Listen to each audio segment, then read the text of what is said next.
Hello, welcome again in Cognition. Today I will introduce you to the left pane of the Xcode, which is known as Navigator pane. This selected button brings up the project navigators and basically you can walk through the project files. Click the same to open in editor pane.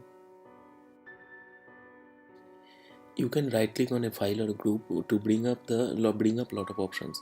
By the way, a group means here the folder where you can group together few files or even other groups. Most widely used options are new file, add files, show in finders, which will basically show the physical folder containing the file, delete or create groups, etc. Groups can also be created without an actual folder in file system. A lot of very good open source projects I have seen do so because they want all files in one folder but only the logical grouping, not the physical folder itself.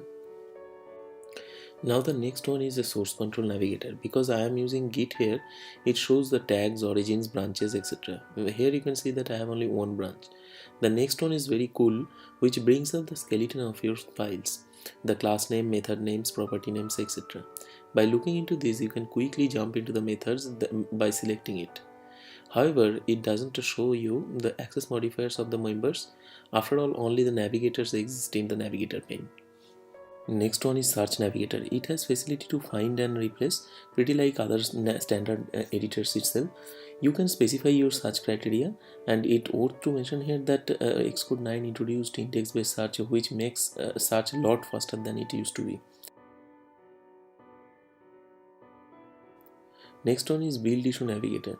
If you have errors or warnings in build, you can see here. Cool thing is that these two buttons are very useful. You can select warnings or only errors to see. This is very useful to figure out errors in a big project where warnings get increased but yet to be fixed. This is unit test navigator. You can walk through your unit test cases through it.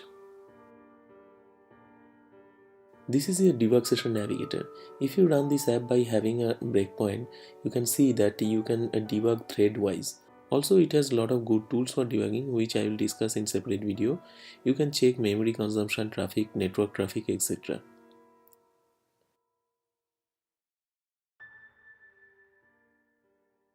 Moving to next one is breakpoint navigator.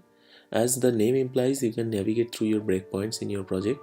Also, this little plus symbol is very important here. It brings up a lot of different breakpoints like for the crash debugging or debug auto layout issues, etc. The last button is the debug logs. How many builds you got today and what are the issues that are reported in that builds, you can see there. So now you know about the left pane of Xcode. See you in next video. Thank you.